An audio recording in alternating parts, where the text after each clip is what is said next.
Bueno, buenas noches. Ahora sí, vamos a empezar con el segundo conversatorio.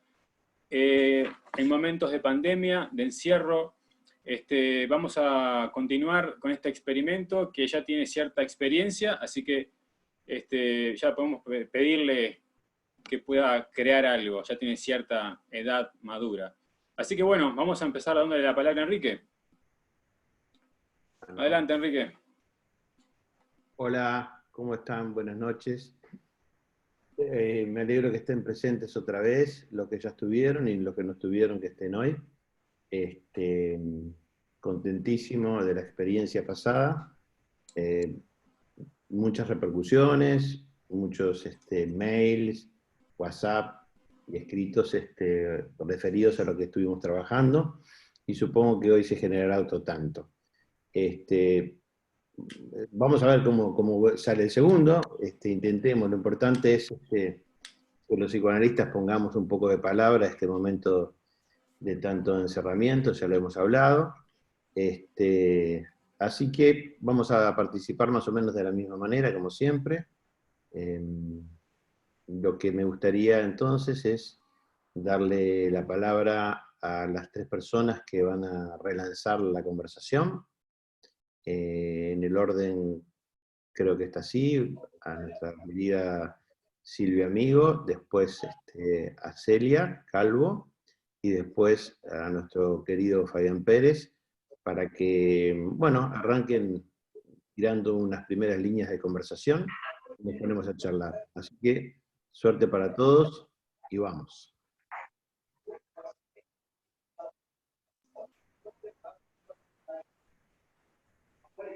¿Listo?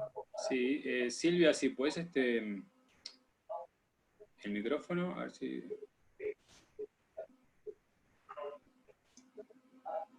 ¿Dónde está?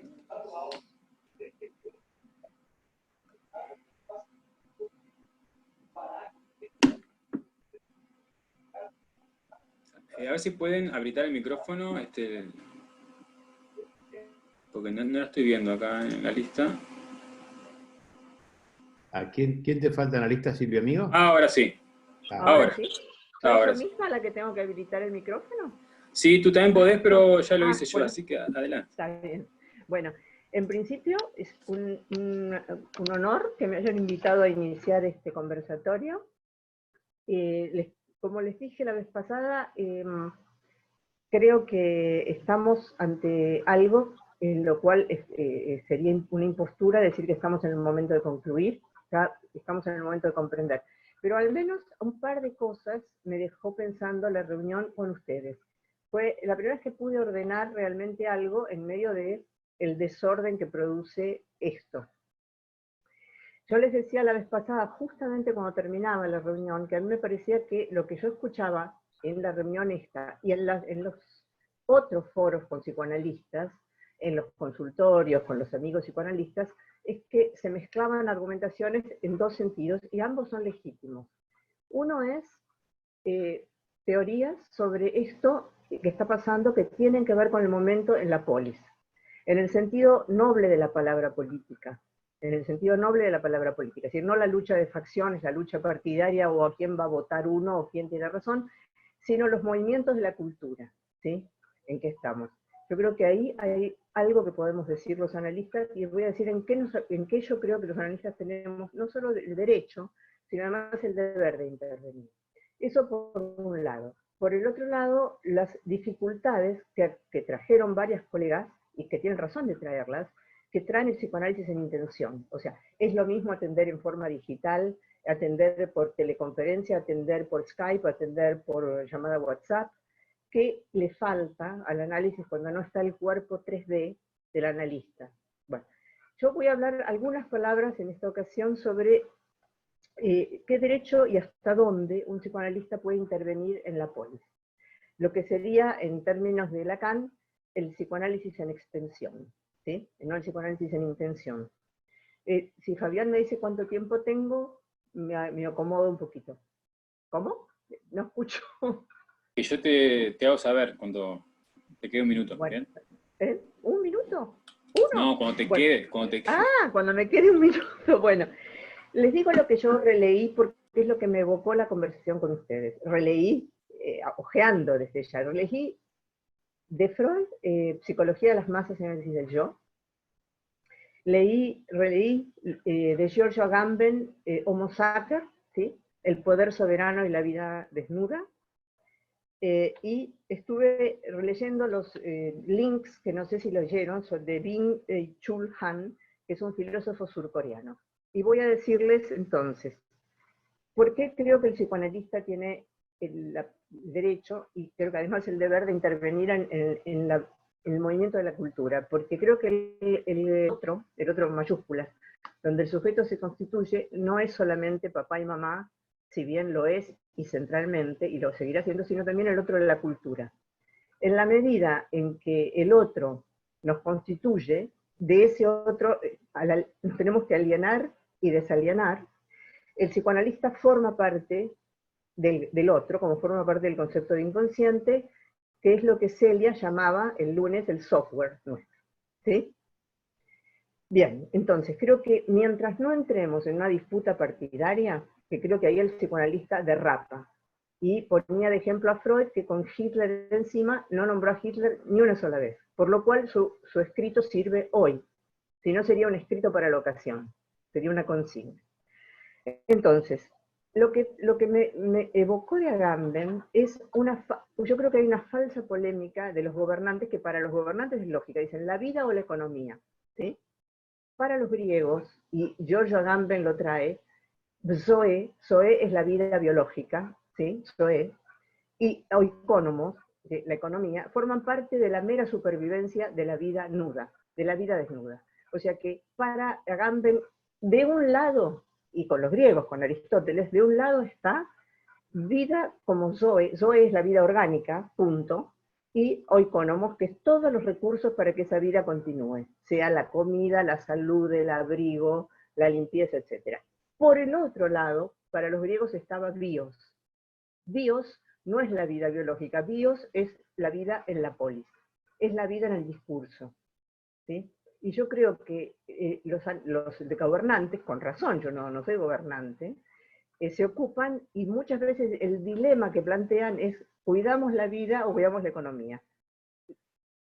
Eso es un debate, el que analista puede tener sus opiniones como ciudadano, pero no es un debate analítico. Sí podemos debatir sobre cómo conservamos el bios político, el son politicón, ¿sí? el hombre política, el hombre de la polis, o sea, cómo conservamos el lazo de discurso para no caer en lo que a mí me aterra, que es la nuda vida. ¿Qué es la nuda vida? La vida reducida a nuestra vida biológica. Que mantenernos vivos no se sabe para qué, porque no podemos hacer nada de lo que implica nuestro placer, sea salir a la calle, caminar, ver otro cuerpo, como decíamos con Celia, tomar un café frente a una ventana, ¿sí? Nada de eso. La pandemia, en el punto de aislamiento social, que en Argentina es infinitamente más restrictivo que en Uruguay, realmente es otra estrategia, amenaza esta vida política, la vida en la polis. En Psicología de las masas y análisis del yo, digo algo más de Agamben, que es toma de Foucault el concepto de biopolítica. Con 7.600 millones de habitantes sobre la faz de la Tierra, es muy difícil de manejar semejante cantidad de humanos. Entonces, la biopolítica, que es controlar la vida biológica y económica, es decir, la vida que los griegos llamaban zoe, ¿sí? Hay una tentación de lo que está pasando ya en Oriente, por ejemplo en China, donde existe lo que se llama vigilancia policial digital. China está sometida a que todos saben qué compran, cuándo compran, si compran periódicos de la oposición, si compran, qué temperatura corporal tienen, cuál es la glucemia. Es decir, es impresionante. Y ahora paso a Freud, que en tiempos de crisis, en Psicología de las masas y análisis del yo, Freud decía que hay una tendencia humana a llamar a un líder carismático que salve. Enrique hablaba la vez pasada de que después de la República de Weimar y su hiperinflación, apareció Hitler. Ahora, ¿Hitler era un malvado? Puede ser, sí, claro, lo era, pero hubiera tenido que terminar como un borracho en una taberna de Bavaria. ¿Quién lo constituyó a Hitler? La necesidad humana de un líder que lo salve. Es decir, no aparecería nunca si no hubiera sido votado. Y después de votado, apoyado, y aún hoy hay muchos movimientos nazis. Entonces, lo que va a decir Freud en Psicología de las Masas y Análisis del Yo es que el líder tranquiliza a costa de suponerle, ¿sí?, a ese líder que es nuestro ideal, ponerle el lugar del uno, ¿sí?, y a la vez nuestro objeto, que entonces dejan de estar en la máxima diferencia, se coligan y terminamos, no tenemos más vida política. Hay una masa que sigue órdenes. El estado de excepción es un peligro de esta pandemia. Para mí es un peligro gravísimo de esta pandemia, porque puede naturalizar la biopolítica. Y en cualquier régimen totalitario hay biopolítica, es decir, se dice cómo tenemos que comer, qué tenemos que comprar, qué tenemos que hacer con nuestros hijos, dónde tenemos que educarlos. Silvia, 2 minutos. Sí. En Lacan, en el discurso Maître, yo no lo traduzco por amo, porque en francés, muy difícilmente, cuando uno dice Maître, alguien piensa en un amo con un látigo. En francés, Maître implica, voy a decir maestro, jefe, director, Maître y amo, no sé por qué Miller eligió esa palabra y se instituyó. Pero el existe un X no fide X, que es el uno es el de excepción, es un llamado de la comunidad de para todo X, de todos los humanos, del para todo X y de X. No existe en la realidad, es un llamado, ¿sí? Y en momentos de terror, en momentos de pandemia, es cuando creo que estamos en riesgo de llamarlo, cuando en verdad el movimiento del análisis es más bien no existe un X, phi de X, es un movimiento hacia la feminidad como no todo. Entonces, creo que el peligro para nosotros analistas es perder estos espacios, que es los espacios políticos, ya los espacios donde podemos reunirnos con otros. Espero que pronto en 3D, porque es difícil gozar en 2D de una forma que no sea masturbatoria, o sea, el goce del idiota, como decía Lacan, ¿sí? Bueno, gracias por la oportunidad de ordenar estas ideas, que ya las pasaré a algún escrito. Muchas gracias. A ti, Silvia. Bueno, pasamos a escuchar a Celia Calvo.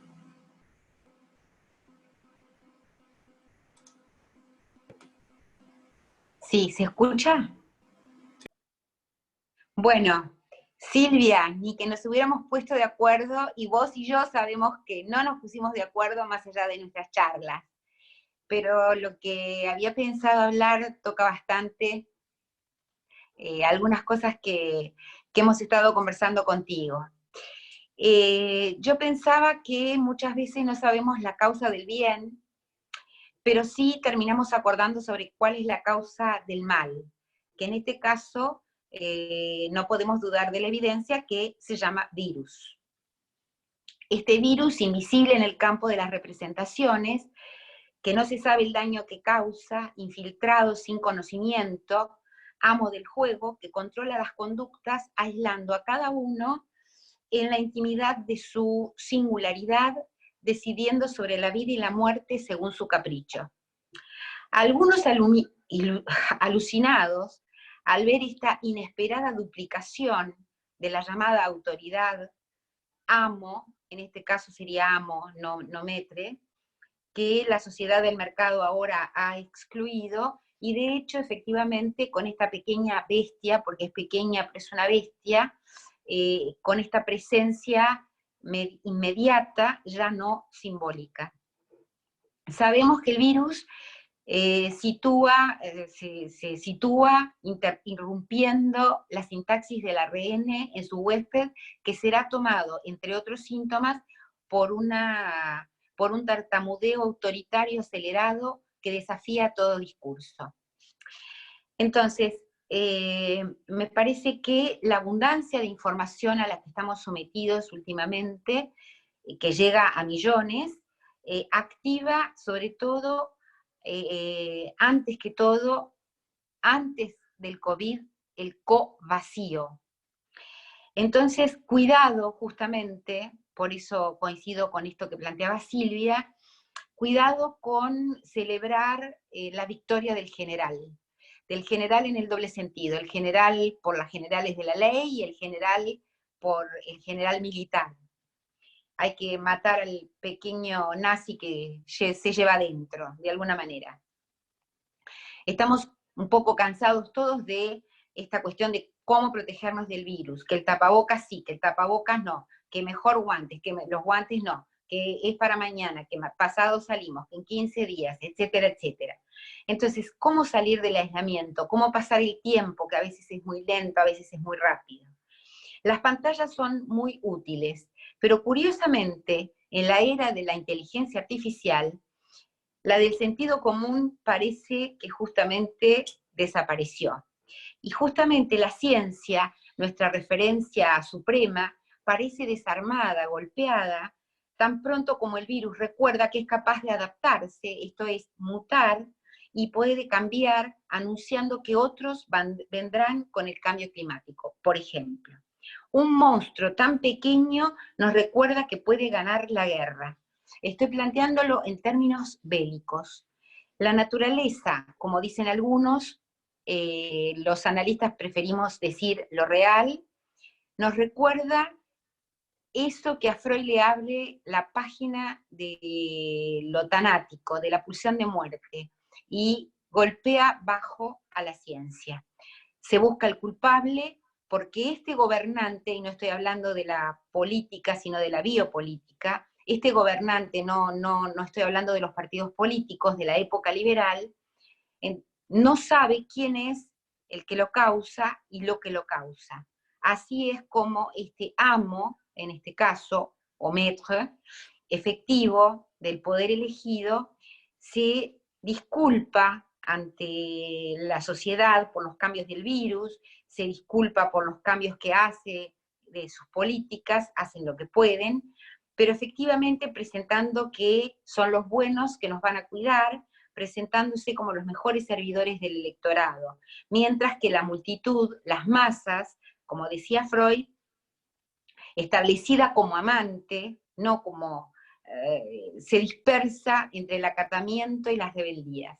Así es como la epidemia actual ilustra la deficiencia de la ciencia para dar una respuesta única y monoteísta, recordándonos que no se trata de una instancia, sino de una colección de comportamientos desordenados del cual los medios mantienen el carácter de pánico. De esa manera, las debilidades del poder político se vuelven versátiles como sus asesores. Lo más sorprendente justamente es que la muerte misma ya no parece el concepto de una realidad ignorada o bien definida por el comportamiento de protesta en la negativa a admitir que su poder no se ríe.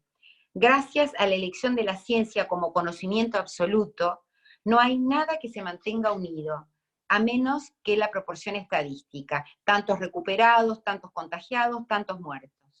Y esto efectivamente nos concierne porque efectivamente todo análisis, Silvia lo decía de otra manera, lo planteo de esta manera, todo análisis singular es social y todo lo social es singular, porque vivimos en la polis.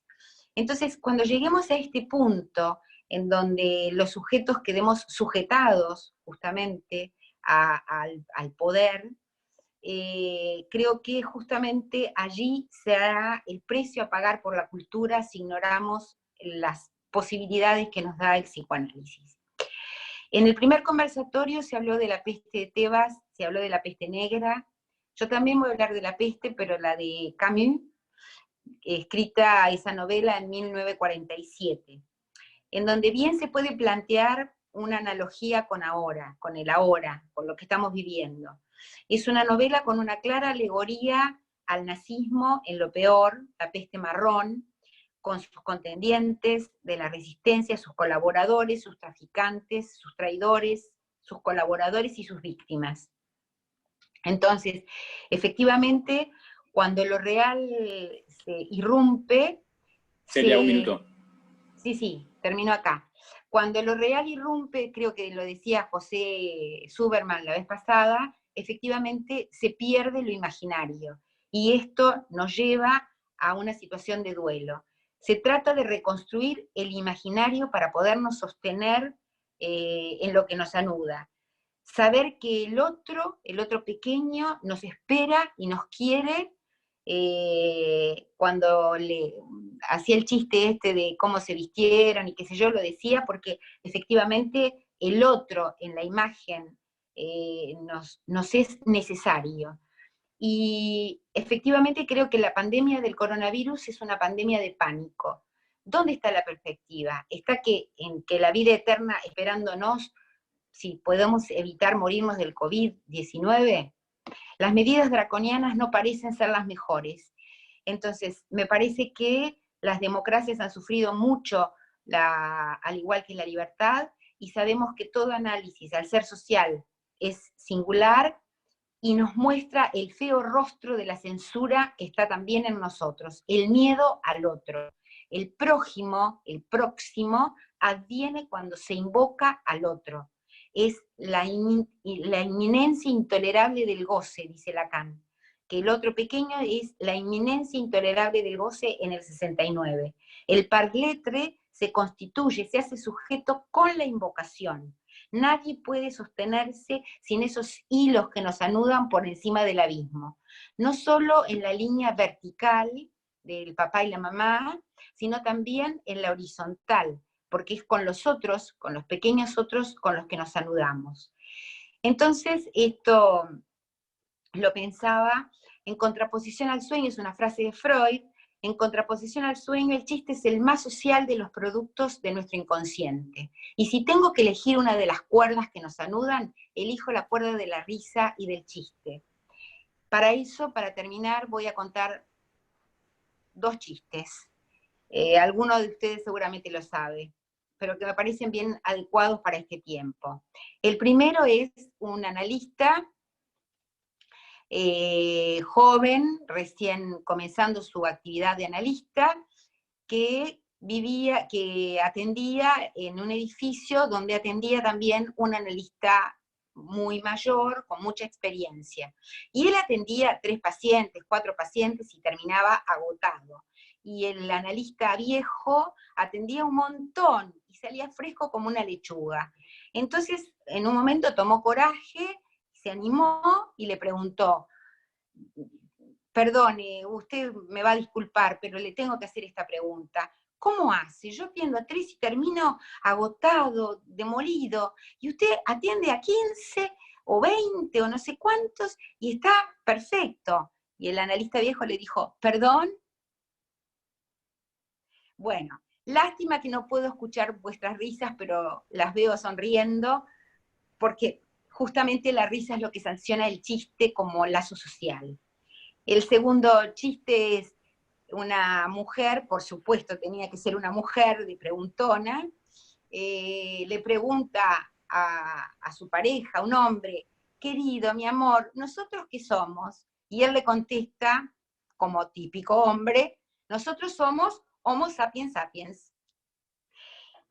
Bueno, finalmente, para terminar, después de la peste negra sabemos que se celebró con orgías. ¿Alguien tiene algún dato de cuándo se va a hacer esto? Gracias. Gracias, Celia. Bueno, bien. Es mi turno. Así que bueno, voy a empezar preguntándome por el conversatorio en sí mismo, que cuando todo esto comenzó y todo se hizo como una apuesta a esto, a la palabra, a conversar, pensé que podía llegar a tener como 2 consecuencias este conversatorio, al menos para mí, son las que puedo leer hasta el día de hoy, que una es esta, la que dije recién, de poder reunirnos, estar en contacto, no sé, charlar un poco de esto que estamos diciendo, de la clínica, reflexionar un poco este momento actual, y por otro lado, me parece que es donde me he puesto a pensar un poco más, me parece que es un momento que el conversatorio propone estar advertidos. ¿Estar advertidos de qué? De que lo real tome la delantera. Lo digo así, medio lacaniano, para poder desarrollarlo ahora, porque capaz que será bueno poder pensar qué es lo que sucede actualmente, cuáles son las coordenadas que tenemos hasta hoy de la situación que estamos viviendo. Primero tenemos un virus que circula en todo el mundo. Eso es un dato que es así, es un virus que, bueno, parece no ser tan mortal en sí mismo, pero bueno, toca ciertos puntos de la ciudadanía, de la cuestión del hombre, que lo hace más eficiente en su desarrollo como virus. Y después tenemos una pandemia, que es producto de lo anterior, y que hago una lectura que es un poco atrevida de la pandemia, que lo pienso como un recurso publicitario. ¿Por qué digo esto? Porque me parece que la pandemia en sí mismo es una manera de darle sentido a algo que pasa, es una palabra, es un término que implica algo. El bichito anda dando vuelta y nosotros le ponemos nombre. Y no es azaroso que la publicidad tome partido de esto, y bueno, también haga su discurso, digamos, ¿no? Haga su jugada en este juego. ¿Cuáles son las consecuencias de todo esto que estoy diciendo? En primer lugar, es una homogeneización del hombre, o una asunción del hombre normal o hombre medio. ¿Qué quiere decir esto? Es ese hombre que está en las estadísticas, es el hombre que no existe, es el hombre que hay que ir a curar, hay que ir a salvar, es el número. Este hombre tiene aliados que lo hacen como ser bastante interesante y seductor, que bueno, la tecnología, por un lado, el encierro, la cuarentena, generar hábitos nuevos, y por otro lado, esto que se viene diciendo hace un tiempo, y también desde ciertas políticas estatales, de la nueva normalidad. La nueva normalidad, ¿qué es eso que están diciendo de la nueva normalidad? ¿Qué entendemos nosotros por esto? Para mí, y lo digo rápido, es darle sentido a las cosas. Es una característica del hombre sensato, adaptarse. Es como generar a partir de toda esta cuestión que es movida por un real, darle un sentido. Ahí me parece que implica un riesgo, que tenemos que estar advertidos. ¿Qué nos enseña el psicoanálisis con respecto a todo esto? Que no hay un individuo parecido a otro, no hay hombre normal. Se escucha de uno en uno, cada uno tiene sus síntomas, sus inhibiciones y sus angustias. No se pueden repetir. Nosotros como analistas nos salimos de la palabra. El conversatorio, por eso mismo, es un efecto de esto. Hay que hacerse cargo. Para la relación entre el sujeto y analista, para relanzar la palabra, para sacarla de esa intención voraz que nutre de acciones sensatas. Acá un poco relaciono con lo que decía recién del tema de la publicidad. Entonces, para terminar, estemos advertidos. ¿Cómo toma la delantera lo real? ¿Cómo hace lo real para ganarnos la pulseada de alguna manera? Lo real se nutre de acciones sensatas, de esa constante adaptación, dando sentido a las cosas, decía recién. En la actualidad hay una carrera frenética por generar dispositivos tecnológicos a la altura de las necesidades de los ciudadanos. Un poco lo que decías Celia y Silvia también. ¿Para cuidarnos de qué? De nosotros mismos, por otro lado. De mantenernos a salvo, vigilando, siguiendo, chusmeando. Esta es la carrera de una parte de la ciencia que con su esfuerzo solo nutre al sentido y ese ejercicio por anular lo íntimo, que finalmente termina siendo la consecuencia. Desde el psicoanálisis decimos que tomar la palabra hace de límite a la adaptación por el sentido. Esta es la peste que hacemos bien en sostener, con nuestra práctica, la práctica del psicoanálisis. Gracias. Ahora podemos abrir el debate o empieza lo que decimos la rueda de carro.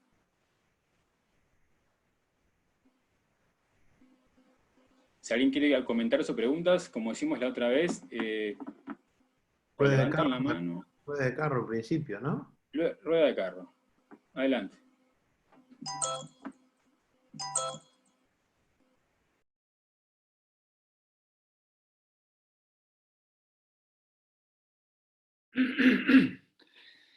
Bueno, un comentario. Me traía al recuerdo inmediato algo que comentábamos antes de iniciar, que es una anécdota que acaba de ocurrir al inaugurar las clases. Las autoridades intentaron inaugurar las clases, ya se enteraron. Metafóricamente lo real superando todo dispositivo, pero ahí reinscribiéndose, ¿no? En el pueblo La Macana, fueron las autoridades, y no había ningún niño, ¿no? No sé si lo pudieron ver en la tele o en las noticias. Yo me enteré al mediodía por esto que es toda una metáfora de la situación que estamos, ¿no? En este ánimo del conversatorio, bueno, de poder conversar algo que nos está pasando, que nos trasciende sin duda, sin ánimo de concluir, por cierto, más bien ver en qué estamos, sin saber nada, ni de las causas, es decir, no sabemos ni por qué, ni sabemos tampoco hasta cuándo. Dos preguntas básicas que no tenemos respuesta. A eso me refería el otro día cuando hablaba de un tiempo casi absoluto de incertidumbre. Salvo de lo que uno se pueda agarrar, claro, sí, sí, siempre y cuando tenga de qué agarrarse también, porque estamos en Latinoamérica, en Uruguay, donde hay mucha pobreza, donde, bueno, lo que se está produciendo como fenómeno social, lo que en otros países está ocurriendo como fenómeno político, por ejemplo en Brasil, otro proceso que está dando en Argentina, distinto, ¿no? No solo en relación a las medidas de aislamiento obligatorio, sino a otra posición política, ¿no? Y ahí yo creo que uno tiene que expresar su posición, no creo que tenga remedio eso. Caerá bien o mal, pero bueno.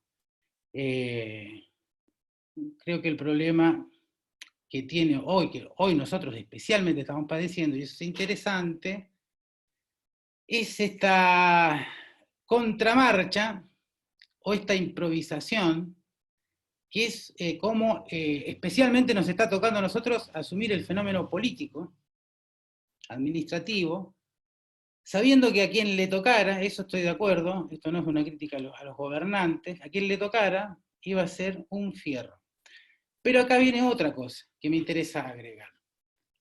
Los funcionarios públicos internacionales han secuestrado a la ciencia y proclamando con eso una verdad administrativa que no tiene nada de ciencia, que es pura biopolítica.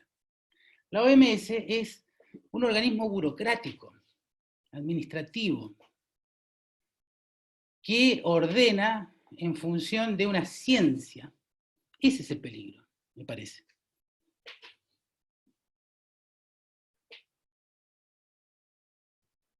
Bien. Bueno, ya se está formando la lista para participar. Vamos a recordar que vamos a dar 3 minutos para cada participante que quiera decir algo. Estaba anotada Celia. Sí, sí, me enteré por vos, Octavio, esto, y no me sorprendió para nada que los chicos no asistieran, porque más allá de que nuestra cuarentena es diferente a la de la Argentina y a la de Brasil, efectivamente fue una pandemia, está siendo una pandemia del pánico.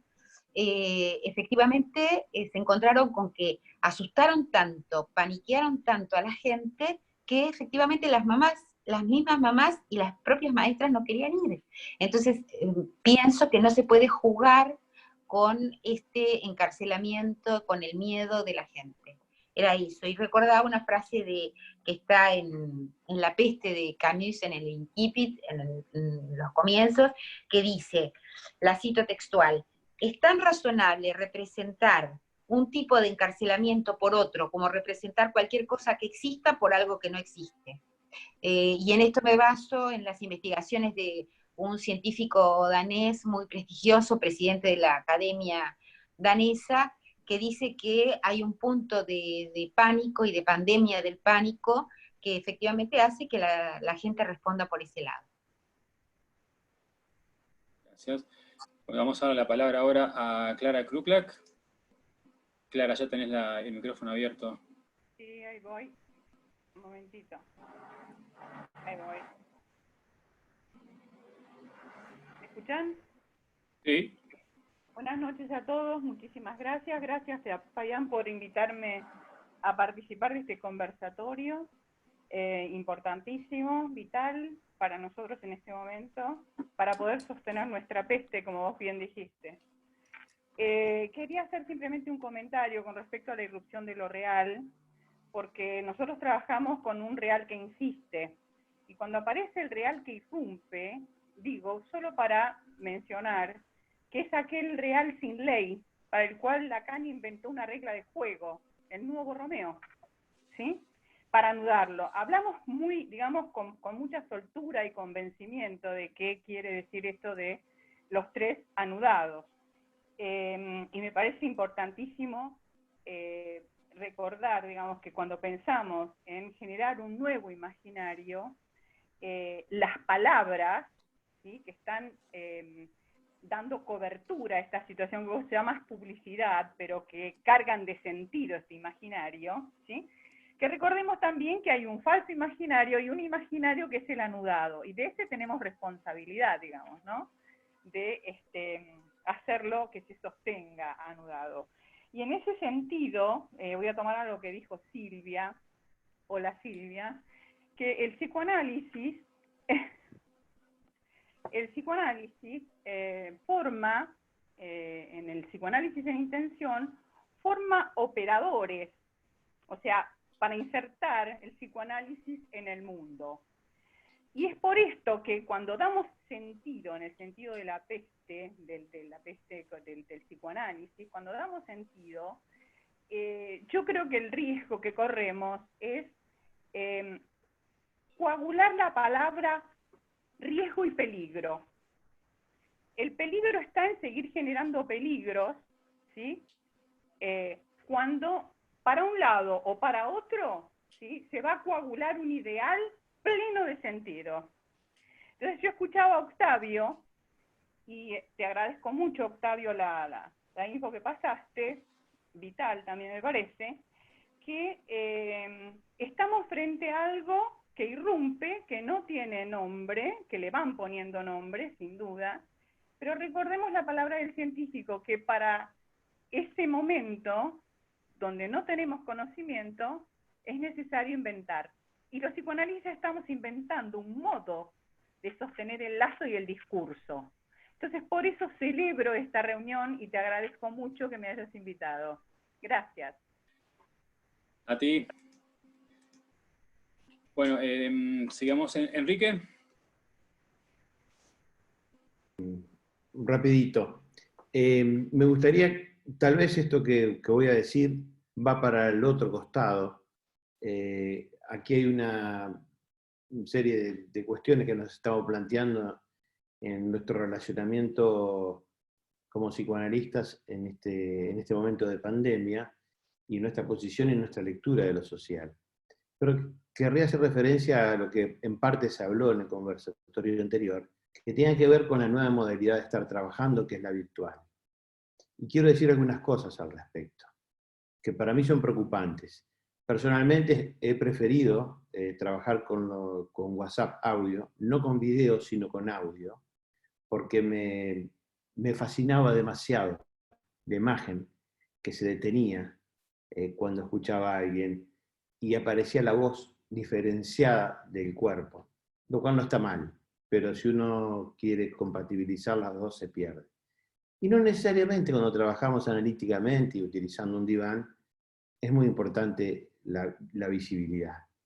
Pero quiero introducir algunas variantes que tienen que ver con esto y pensar que a partir del surgimiento de algunas cosas anoté que quiero decirles, que con el surgimiento de la realidad virtual y de la tecnobiología, asistimos a una especie de desaparición del límite que separa lo interior de lo exterior. Y aquí viene el tema, el cuerpo. ¿Qué pasa con el cuerpo y nuestra escucha, que la mayoría de nosotros estamos haciendo a través de la virtualidad? Lo que quiero decir es que, en primer lugar, a mí estoy pensando que la ilusión de la virtualidad desliza una idea, y la idea que desliza es que el cuerpo puede preceder al lenguaje, y sabemos que no es así. Y aquí hay peligros en nuestra práctica y tenemos que estar un poco advertidos en esto. No es que la estamos arreglando fácil con con el trabajo virtual. Es decir, uno podría decir que la experiencia virtual se pone en juego el cuerpo, estamos indudablemente, pero no coincide necesariamente con el cuerpo biológico, si ustedes me permiten, tridimensional, ¿verdad? Ustedes saben que en ese sentido, el cuerpo, nuestro cuerpo, es un cuerpo entre dos. Uno puede decir el cuerpo del intervalo. Y me parece que ese cuerpo responde a las identificaciones, ustedes lo conocen, y tiene que ver con el personaje, tiene que ver con el semblante. Entonces, cuando estamos dando lugar a esta clínica, o a esta nueva clínica que estamos teniendo los analistas, tenemos que pensar esta cuestión de la virtualidad. ¿Cuál es la relación? Lacan habló mucho de estas cosas, cuando hablaba, recordemos lo que decía Lacan, siguiendo Merleau-Ponty. Entonces, creo que aquí hay un tema entre lo que escuchamos y lo que no estamos pudiendo ver, o que vemos a través de una no tridimensionalidad del cuerpo. Esa era un poquito algo que tengo para decir, para relanzar cuestiones. Gracias. Bien. Bueno, vamos a seguir ahora que pidió la palabra también Silvia Amigo.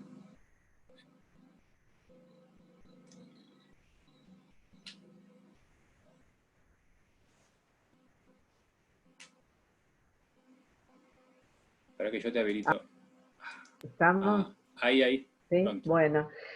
Sí, dos cosas. En principio, en relación a lo que dijo Clara, lo que trajo Clara, la dirección a lo real del psicoanálisis que había traído también Enrique, cuando yo participé por primera vez en el conversatorio, no es lo mismo lo real completamente desanudado que viene, como el virus es una mutación de ARN de un virus viejísimo, corona, que el COVID es una mutación, ni siquiera es un bichito, no es un pedazo de ácido nucleico. Ese no es el real a lo que apunta el psicoanalista.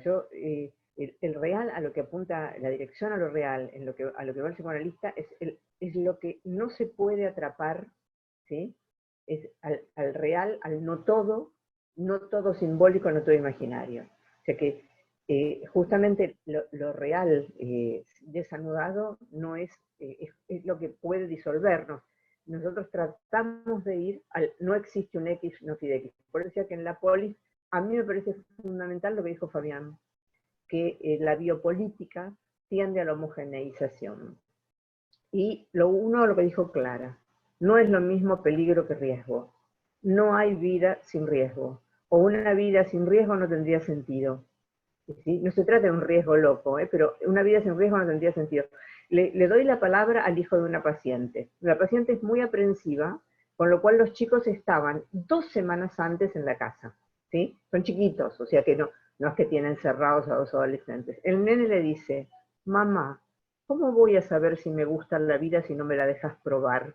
¿Sí? Bueno, entonces, eso por un lado, o sea que no, para salvar la nuda vida y mantener estadísticas, que hay que hacerlas, o sea, una parte, Max Weber dijo que la burocracia, un poco de burocracia tiene que haber, porque hay que hacer un poco de orden, de escritorio, buró es escritorio, pero si no hay riesgo, y retomo lo que dijo Clara, tampoco vamos a tener ninguna vida. Entonces, no se trata de mantener la SOE, se trata de entrar en la polis, y tener una vida de palabra, para lo cual el conversatorio, fantástico. Ahora, voy a lo de serie, el chiste de serie. Por supuesto que explicar un chiste lo arruina, o sea, lo voy a spoilear, pero el analista conocidísimo, ese que tenía miles de pacientes y no se cansaba, el sordo, vamos a llamarlo el sordo tenía el cuerpo, ¿sí? Tenía el cuerpo, y el cuerpo en 3D. Entonces, quien iba a ver, vamos a poner al señor sordo, ¿sí? Ya se sentía en transferencia, ya el señor sordo formaba parte de su noción de inconsciente, y entonces todo lo que él decía se dirigía a un núcleo. Por supuesto no estoy diciendo, por favor pónganse tapones y dejen que el paciente, no, hay que ganarse ese lugar. Tampoco los que me conocen saben que no hago sesiones ultra breves ni nada por el estilo, pero también la gente iba a ver a Lacan porque iba a ver a un objeto de su inconsciente, digamos así. Entonces, el cuerpo en 3D tiene que ver con el riesgo, el cuerpo del otro, y creo que si nos recluimos por temor a tener riesgos, tampoco vamos a tener vida. Por supuesto que todos nos cuidamos, pero no nos homogeneicemos en la sensatez. ¿Cómo es que lo decía? Adaptarse. Bueno, es una palabra, adaptarse, es justamente lo que nos critican los cognitivos, es lo que no hacemos. Es decir, tratamos de sacar lo mejor del rasgo sintomático, de hacer un buen uso de eso. ¿Sí? Eso tiene riesgos. Esa es la peste de la que Freud habló cuando bajó en New York, que es la que se bajó, el puerto de New York, cuando fue a Estados Unidos. Dice, le traemos la peste. Es otra dirección a lo real que la peste, ¿sí?, del virus o la peste de Tebas. ¿Sí? Es un intento de no, el análisis es un intento de tomar el riesgo de lo real sin que sea sin que la vereda de la muerte, que siempre está en el horizonte, esté a 2 centímetros. Bueno, eso, gracias. No, a ti. Bueno, vamos a dar la palabra ahora a, si está por ahí, a Lorraine Baker. Hola, un gusto. No, lo que yo quedé pensando más o menos es que yo soy brasilera y allá en Brasil ese discurso de la ciencia y de la OMS y de salir o no salir es como, está muy político eso, entonces es como muchas cosas allá que es como súper polarizado. Y o se piensa una cosa o se piensa otra, y o quiere salir o no quiere salir, o cree en la OMS o no cree en la OMS. Entonces, yo no sé, yo quedé pensando que es, no sé cuánto podemos cuestionar la ciencia y hablar del biopoder. ¿Cuál es la justa medida entre la ciencia y el biopoder, sabes? Así que, ¿cuánto? Entonces, no queremos la ciencia porque pone los cuerpos atrapados, o yo qué sé, o pone la otra charla que decía Celia, que me gustó mucho, fue las cosas de, entonces, tapar la boca y lavarte las manos y poner la gente ahí sin poder hablar y sin poder hacer nada, como el dicho, ¿no? De lavar sus manos, de que no es conmigo. Pero igual confrontar tanto la ciencia o decir que eso es como un super control de los cuerpos, ¿sabes? Es un discurso que es un poco, yo qué sé, ¿cuál es cuánto podemos, ¿no?, cuestionar eso? Entonces, y si cuestionamos la OMS, ¿qué tenemos nosotros para, yo qué sé, ¿sabéis? Era algo así más o menos de eso. Gracias, Lorraine. Bueno, Álvaro Albacete estaba pidiendo la palabra también por ahí. Álvaro.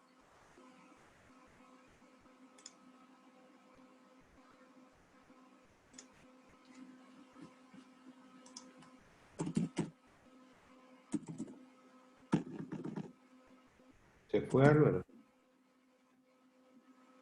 Parece que sí.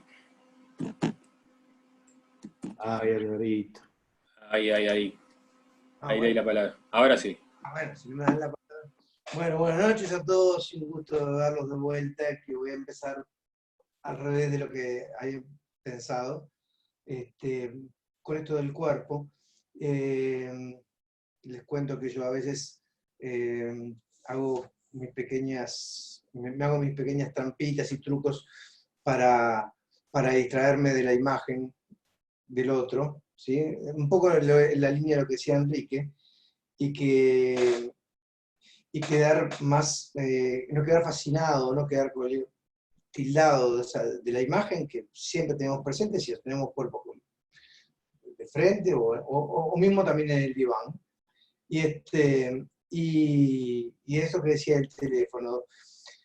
De todos modos, el cuerpo insiste también en este punto en el que la voz es cuerpo, recuerdo aquel pasaje de Lacan cuando dice, la voz es cuerpo sutil, pero es cuerpo, ¿sí? Entonces siempre tenemos de dónde agarrarnos.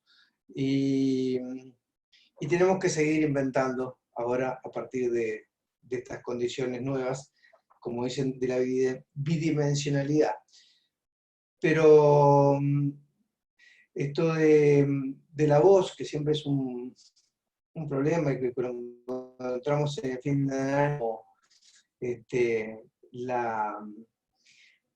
lo último en caer, ¿sí?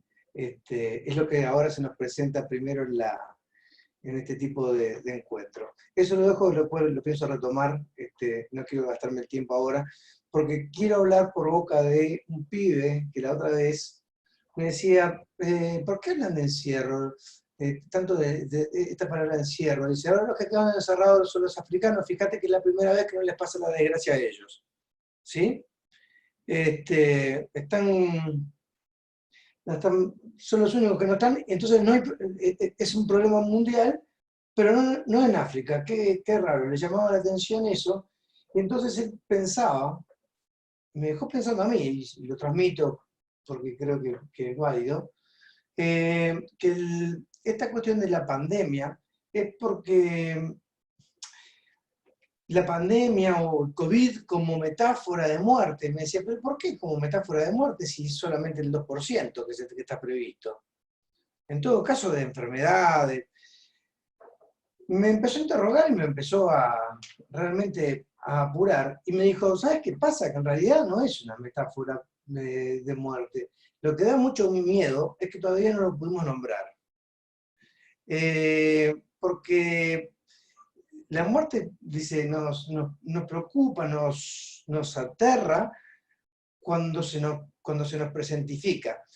El punto es que acá no la vemos ni como guerra, ni siquiera con un nombre que todavía podemos entender.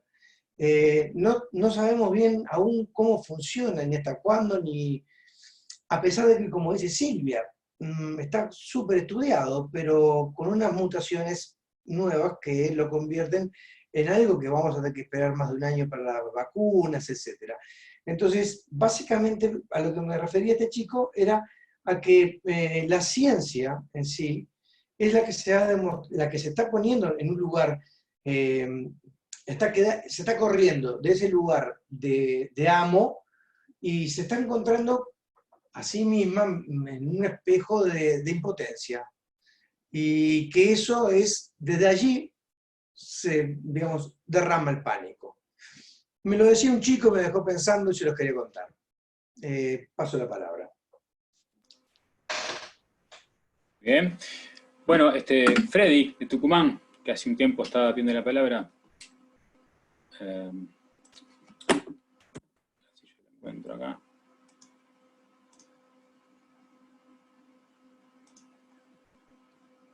Hola, bueno, hola a todos. De nuevo, mi agradecimiento porque estamos juntos, aunque a distancia. Y creo que eso tiene que ver con lo que podemos construir,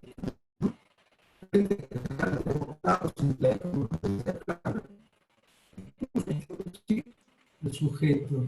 Freddy, ¿sabes qué cómo se cortó? Si puedes repetirlo.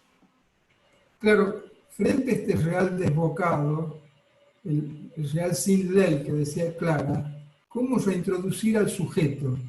¿Se escucha? Me parece que esa es nuestra función. Aunque somos modestos, le voy a contestar algo a Loren, cuando decía de que, bueno, ¿cómo es esto de cuestionar la ciencia? No creo que la podamos cuestionar, es muy modesto. Es muy de uno por uno, ¿no? Es muy de poder hacer esto modesto, que es juntarnos con otros, a poder trabajar esto que va en contra de la psicología de las masas. Lo que plantearon los panelistas, esta ligación con la psicología de las masas, en la cual todos entendemos. Me acordé a ver si lo pronuncio bien, de Etienne Le Boëtier. ¿Se acuerdan del Tratado de la Servidumbre Voluntaria que se anticipó a Freud? No sabemos si Freud lo había leído, ¿no? Por lo menos no lo citó. Pero ahí decía cómo es el pueblo el que genera los líderes, los jefes, los generales en jefe. Somos todos los que convocamos a ese uno. Y ese uno, en lugar del uno hoy, no sé si coincido con Álvaro cuando dice que la ciencia está humilde. Estamos esperando a la ciencia, estamos esperando a la vacuna, estamos esperando ese reemplazo que operó la ciencia del lugar del saber de la religión. Entonces me parece que en esa modestia de los psicoanalistas no es poco lo que podemos hacer, es reintroducir la condición del sujeto. Y digamos, denunciar de algún modo eso que nos demanda el otro social y que nos demanda la política, es no ponernos al servicio de la política, porque la política lo que nos demanda a los psi es justamente que operemos en pos del control social. Y coincido con Silvia, que no sé si lo dijo hoy o en la reunión pasada, que le asustaba esto del control social, porque deviene en los regímenes totalitarios más absolutos. No olvidemos el nazismo. Y no olvidemos los regímenes dictatoriales, que ahora son mucho más sofisticados. Les hace falta nada más que un celular para manejar, digamos, los pasos de nuestros cuerpos. Entonces me parece que digamos, reintroducir al sujeto es reintroducir eso que tiende lo social a hacernos exiliar, ¿no? En ese pánico que además hay un término en hebreo, por ahí para los paisanos míos, por ahí los conocen, que se llama kol hakavod. Kol hakavod es todo el honor para la ciencia, y ojalá nos salve o crea en algún momento la vacuna. Pero lo que la ciencia no va a operar es sobre el sujeto, porque su condición es la forclusión del sujeto. Gracias. Álvaro. No, simplemente como fui eludido, un comentario de Alfredo, que Freddy, aprovecho de mandarte un abrazo muy grande. No dije que la ciencia esté humilde, dije que está impotente y que eso es lo que derrama pánico.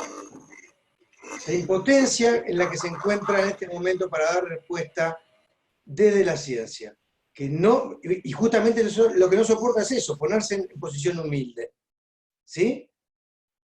Es una aclaración nomás, porque de humilde a impotente, ¿está? Listo. Perdón la interrupción, pero te lo quería aclarar, Freddy. Bueno, Javier Montiel pide la palabra también. Sí, ¿se me escucha? Sí. Buenas noches a todos. Quería retomar un poquito la discusión sobre la clínica en estos tiempos y la clínica por medio de las videollamadas.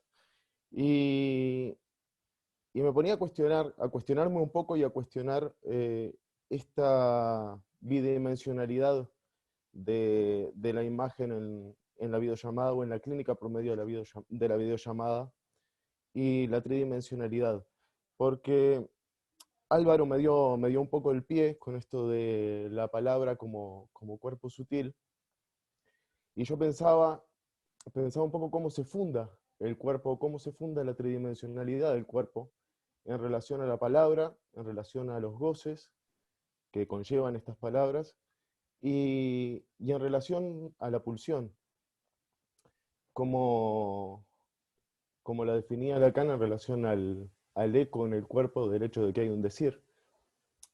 Entonces por ahí, en lo que refiere a nuestra escucha, creo que se juega siempre una tridimensionalidad, por más que sea por medio de una pantalla. porque podemos, por ejemplo, hacer eco a las palabras del sujeto. Podemos devolverle una escucha y escribir desde ahí, leer y escribir desde ahí. Me parece que eso hace jugar indefectiblemente una tridimensionalidad, aunque sea por medio de la imagen de una pantalla. Por otro lado, también me cuestiono, porque me lo cuestiono como dicotomía, esto de la bidimensionalidad o la tridimensionalidad. Creo que hay algo de la bidimensionalidad que también se juega por el lado del semblant, como traía Enrique hace un rato. Por ahí pienso en el mito de la laminilla, pienso incluso en la función pantalla que introducía Lacan, apoyándose un poco en Merleau-Ponty también, en el seminario 11. Creo que no es tan sencillo pensarlo dicotómicamente, esto de la tridimensionalidad o la bidimensionalidad a la hora de trabajar en la clínica. Me parece que se juegan un poco de las dos, incluso cuando se hace por medio de la videollamada. Por ahí nada más. Muy bien, gracias. Bueno, Cacho Palma.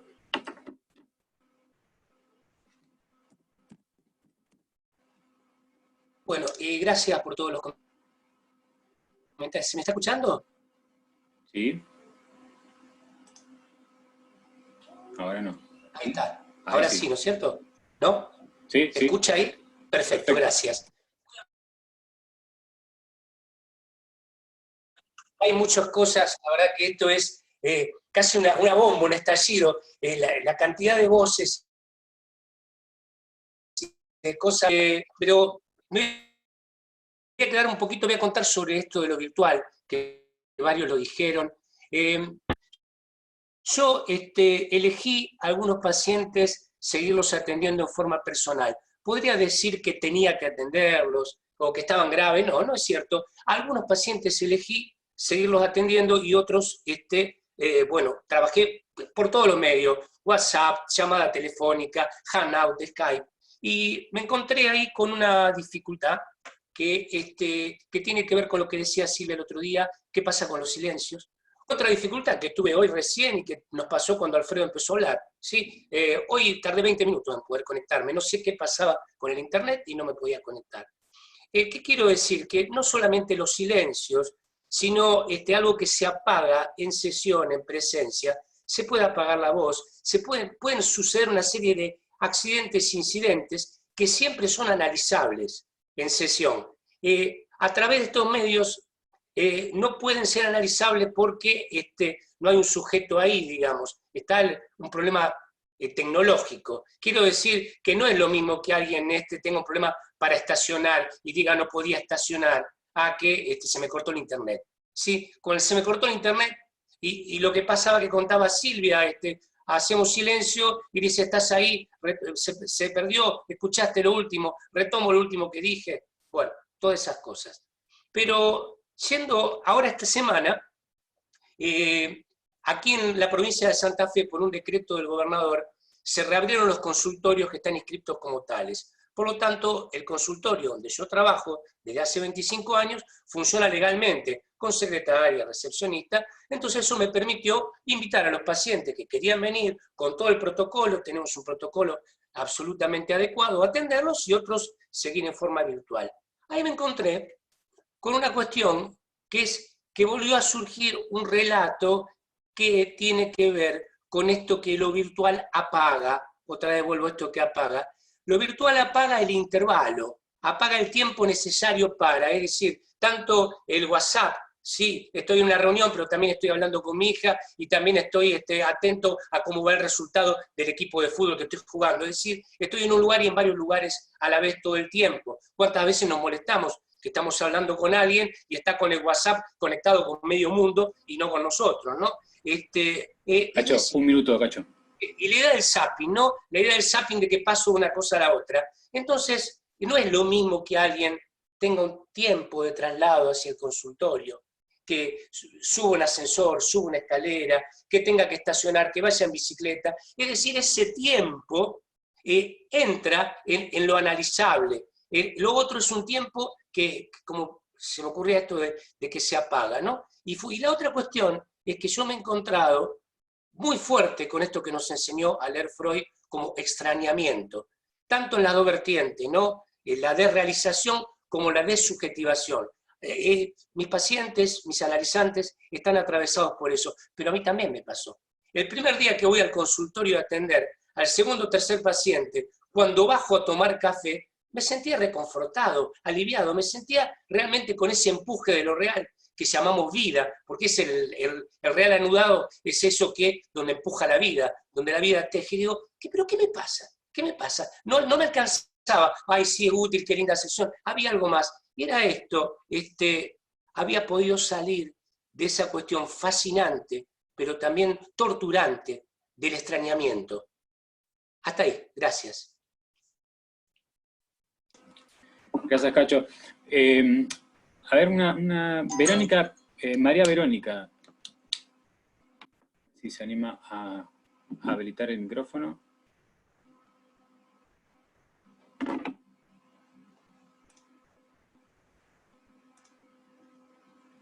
Bueno, no. Bueno, mientras lo busca cómo hacer, vamos a dar la palabra entonces a Celia, que te había pedido. Al fin, al fin. Se me perdieron de tantas cosas anotadas que tengo. Bueno, empiezo. Por un lado, me quedé pensando a partir de la intervención de lo que planteaba Enrique, y después lo que se siguió planteando por Clarita, por Silvia, por Freddy, la diferencia que hay entre cuerpo versus presencia. La presencia del analista es una cosa, y otra cosa es el cuerpo, que ya sé, cuando un analizante está en diván, no le vemos el cuerpo, pero no ese es el cuerpo que vemos. Se trata de afinar un poquito la diferencia de la presencia, que se puede lograr, es verdad, que se puede lograr también con todos sus bemoles, a falta de otras posibilidades, vía, bueno, las conexiones de estas plataformas o lo que sea. Eso por un lado. Por el otro lado, creo que discrepo un poquito contigo, Cacho, respecto de ese tiempo del estacionamiento o del trasladarse porque al menos en mi experiencia de trabajar vía Skype o FaceTime o llamadas de WhatsApp o lo que sea, para mí, y lo digo en el doble sentido, como analista o como analizante, me parece que igual hay un tiempo de preparación. Poneme que están todos en la pantalla, a ver si puedo hablar.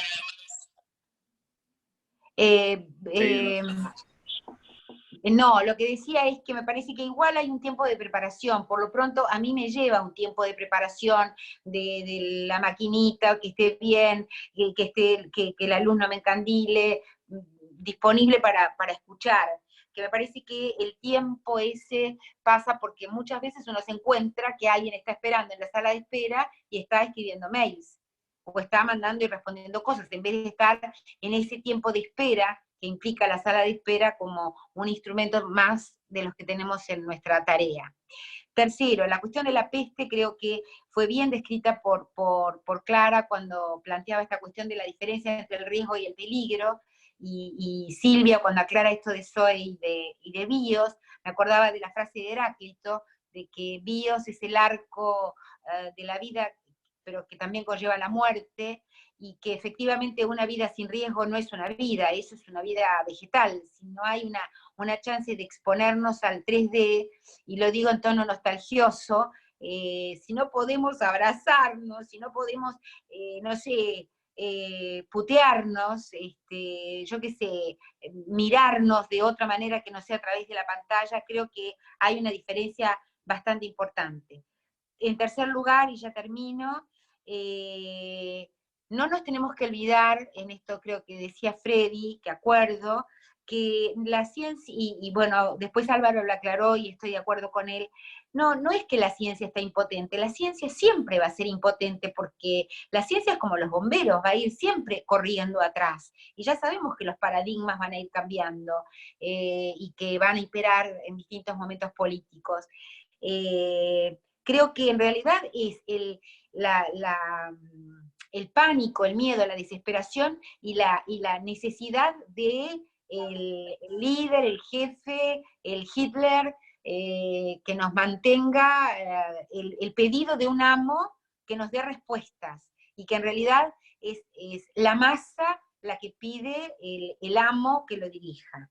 Y por el otro lado, esa diferencia que no es lo mismo el real suelto y el destejido al real anudado. Por eso me parece la importancia de este conversatorio. Ya está. Gracias, Celia. Bueno, ahora sí, María Verónica, te doy la palabra.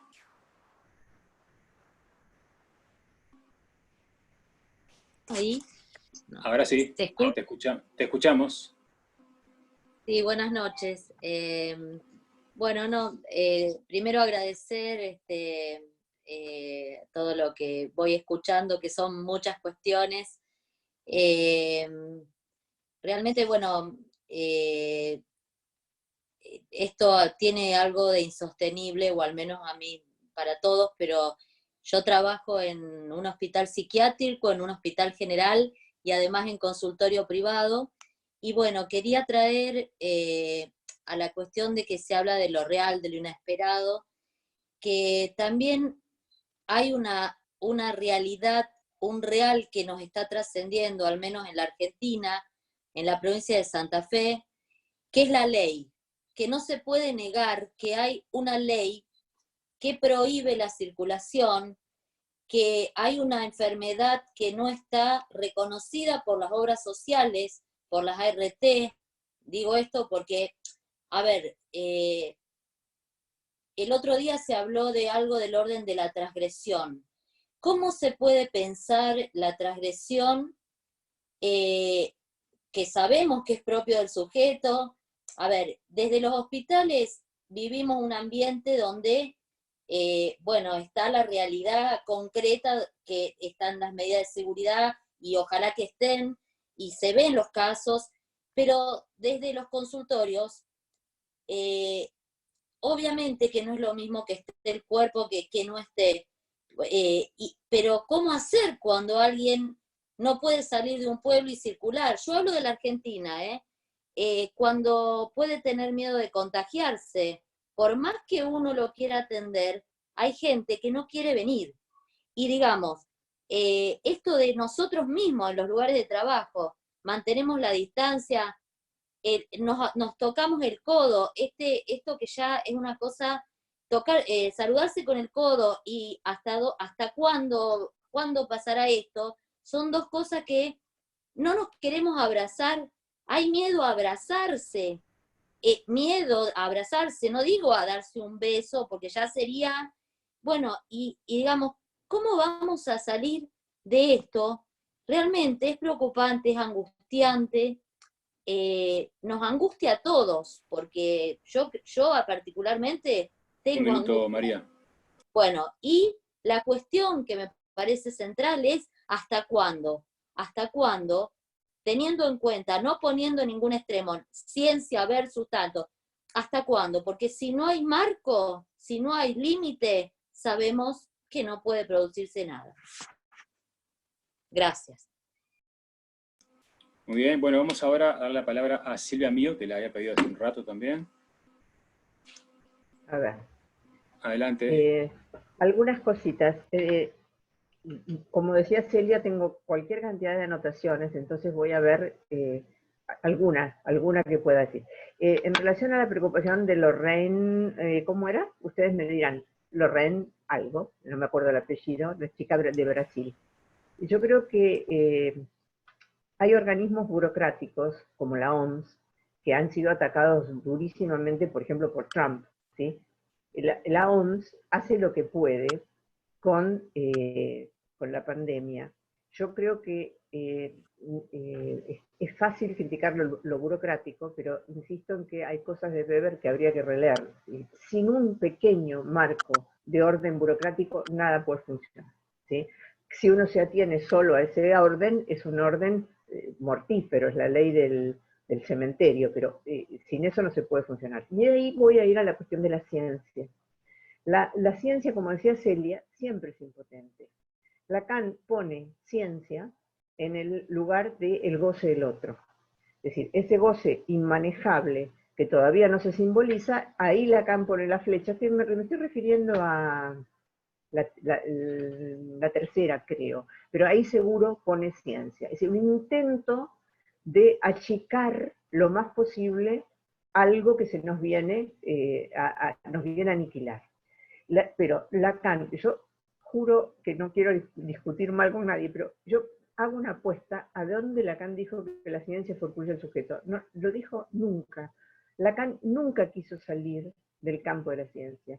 Lacan quiso decir que el psicoanálisis tiene algo para interpretarle a la ciencia, que es que no puede dominar todo lo real. Y en ese sentido coincido con Álvaro y con Celia. La ciencia no es que ahora es impotente, ahora claramente lo es, pero la ciencia siempre corre detrás de los hechos.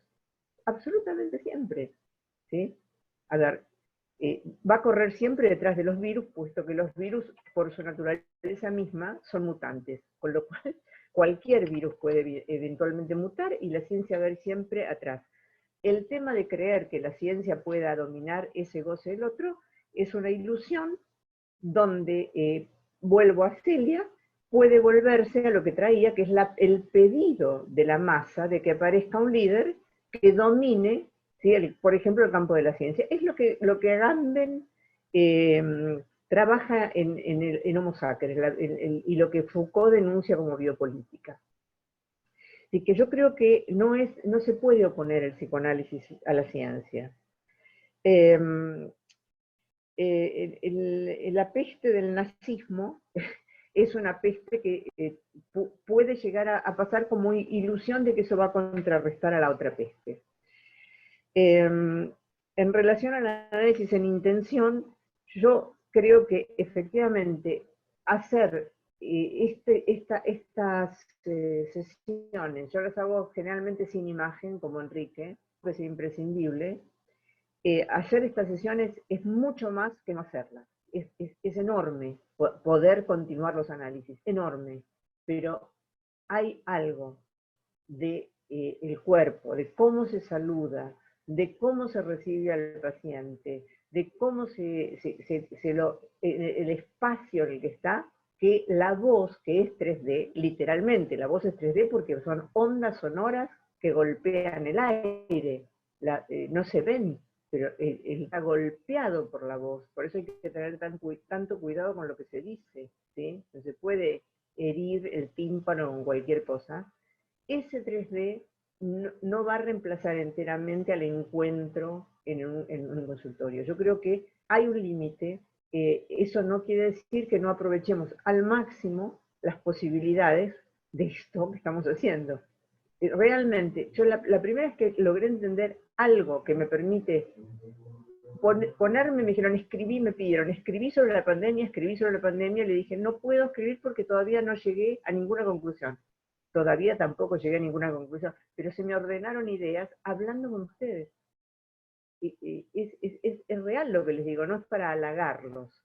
Además, les agradecí desde el principio que me hayan invitado, pero es la primera vez que se me ordenaron ideas como para pasar algo de un work in progress mental, ¿sí? En relación a los que trabajan en hospitales, están en la trinchera, María Verónica, están verdaderamente en la trinchera. Los felicito. Argentina aplaude todas las noches a los médicos, si bien hay consorcios en que no quieren que vivan, y se los han hostigado enormemente. Yo soy médica y vivo en un consorcio. A mí me preguntaron con mala cara si veía pacientes infectados, y tuve ganas de decir sí, veo un montón de pacientes infectados. A ver, ¿qué vas a hacer? Echarme de acá del consorcio. Bueno, o sea que crea el nazi, que tenemos todo, como decía Celia, ¿sí? El nazi que tenemos potencialmente todos adentro. Eso quería decir. Vuelvo a lo que me parece central. No ataquemos la ciencia. Sepamos simplemente que la ciencia siempre es impotente. Ahora más que nunca, pero siempre, siempre. La ciencia corre atrás de los hechos, como decía Celia. Gracias. Bueno, Clara Kruklak también me pidió la palabra. Sí, un comentario. Con respecto al cuerpo simbólico, cuerpo sutil, no es ninguna metáfora. Retomo esto por lo que dijo Freddy tan sencillamente. ¿Cómo reintroducir al sujeto? ¿No? Estamos en tiempo de invención. Es verdad que no es lo mismo atender presencial como lo veníamos haciendo antes de que se implantara la cuarentena. Y es tiempo de invención, pero también de recuperar la dimensión de los conceptos que manejamos, ¿sí? Y de la dimensión de los instrumentos que tenemos para trabajar. En este sentido, los chistes que trajo Celia los celebro, sobre todo, como decía Silvia, del sordo, es que cierta sordera también nos habilita a que la escucha sea una resonancia, ¿no? Como para poder reintroducir al sujeto, digo, y no tener tanta preocupación en qué se escucha, sino qué se oferta en la escucha, sino es esa función presencia del analista. Me interesa mucho la intervención desde la preocupación clínica. Ahora se me fue el nombre, en algún momento lo había notado, me parece que era Javier, que habló del eco, ¿sí? Del eco, del hecho de que hay un decir en el eco, digamos, como define Lacan en la pulsión, que no olvidemos que esas son nuestras herramientas, que no las perdamos de vista, digamos, ¿no? Y que la cuestión, estoy totalmente de acuerdo con lo que decía Celia con respecto al tiempo de espera y al armado de la escena para recibir la comunicación, que hay una parte, digamos, de la puesta en escena que es necesario, tanto en la presencia del 3D, como decía Silvia, pero hacer jugar las tres dimensiones anudadas depende de la apuesta siempre a la hipótesis del inconsciente. Y es desde ahí donde nos vamos a apoyar para inventar nuevos modos para sostener la práctica, reintroduciendo al sujeto cada vez. Esto era un comentario. Gracias. A ti, Clara. Bueno, Álvaro Albacete.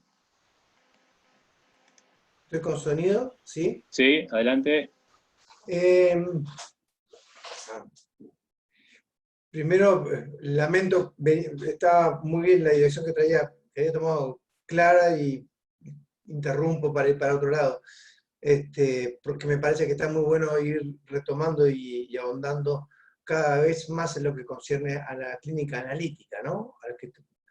Cada vez ir como profundizándolo más, porque nosotros también venimos detrás, ¿no? Esa es la idea que a mí se me arma. El psicoanálisis también viene detrás, al igual que la ciencia, y por ahí ese es el punto de impotencia, porque este es un virus muy rápido además, y yo creo que este es el momento en el cual hay una cosa buena. Ahora estaba escuchando, estoy con la ventana abierta, y estaba escuchando los aplausos a los médicos, ¿sí? Con un grupo de acá del edificio salimos más tarde y aplaudimos, que nos creemos que nos escuchan, aplaudimos a lo que hacen las ollas populares en otros barrios. Pero el punto que me quería resaltar es que esta situación, que no hace retroceder a la ciencia, la pone en el lugar que está siempre, como dice Silvia, de impotencia, de ir detrás, pero que a pesar de eso, de esa impotencia, impone como amo, como discurso amo. Creo que esta vez está enfrentada a un dilema que me amiga de un poco más con mis amigos médicos, que hay varios acá, porque le hace retornar al arte de la medicina. Ante los tiempos que la ciencia requiere para dar respuesta a este virus, ¿sí?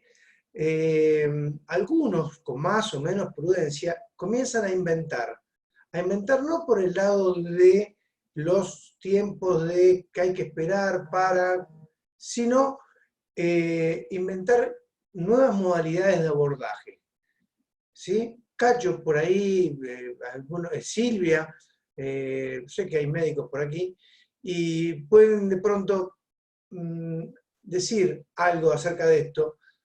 Cacho en particular, que también estás mordido, atravesado por el arte de la medicina, ¿sí? Creo que eso es lo que sí podemos aplaudir, ¿sí? Además de estar en primera línea, que no me gusta mucho porque volvemos a las metáforas bélicas. Pero decía eso, quería decir eso. El psicoanálisis también viene detrás. Todos detrás de lo real en este punto, ¿sí? De este tsunami que nos apareció. Los tiempos de la ciencia no nos dan. Silvia decía, no estoy en tiempo de concluir. Todos venimos corriendo detrás. Sin embargo, aplaudimos a los médicos por la valentía de estar allí y también, creo yo, en mi caso particular, tener que apelar a algo que estaban perdiendo. El arte de la medicina. Cacho, te levanté un centro. Si querés lo que va a decir la semana que viene. Nada más por hoy. Bien, gracias. Bueno, recordarles que el lunes próximo también continúa el conversatorio. Ya estamos llegando al término de voy a pasarle la palabra a Enrique. Enrique. Ok, gracias. Adelante. La verdad que la cantidad de anotaciones que tengo ya es impresionante y me parece que me están estimulando para el próximo conversatorio. Quiero decir dos cositas que me sugirieron varias intervenciones, y en especial esta última que había hecho referencia Silvia con respecto a que desafiaba la cuestión de dónde está que la ciencia forcluya al sujeto. Yo quiero recordar justamente que en eso estamos, porque en realidad, si uno recuerda, donde más parece que se lo acerca Lacan en esta referencia que forcluya al sujeto es en su artículo en los escritos de la ciencia y la verdad. Entonces, si pensamos en esta cuestión de la ciencia y la verdad, uno tendría que recordar que ahí Lacan en esa época de alguna manera se apoyaba con Coiré y Koyev, creo, si no recuerdo mal, en las críticas que hacían a la concepción positivista de la ciencia moderna, que es la que hoy nos tiene. Pero el punto me parece que no es tanto la oposición entre la ciencia y nosotros los psicoanalistas que hablamos.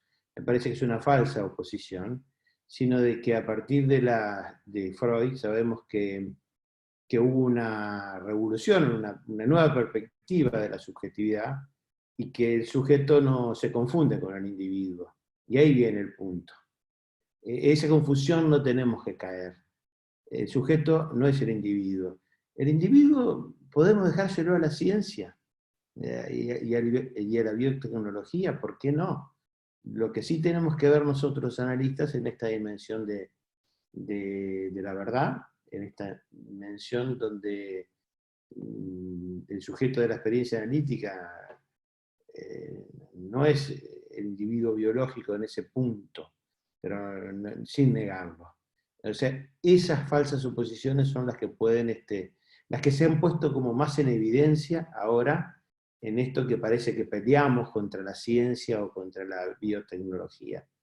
No tenemos que pelear, tenemos que entender que hay una diferencia entre individuo y sujeto. Quería hacer ese comentario que se me partía la cabeza si no lo hacía para todos. Bueno, les quiero agradecer profundamente y, como dijo Fabián, convocarlos a la próxima o el próximo conversatorio y meterle para adelante con esta cuestión de cómo pensamos al sujeto sin que nosotros forcluyamos al individuo. Eso es importante. Abrazo grande para todos y espero verlos. Una cosa más es que para el próximo lunes pueden entrar con el mismo link que entraron hoy. ¿Bien? Ahora sí, hasta la próxima.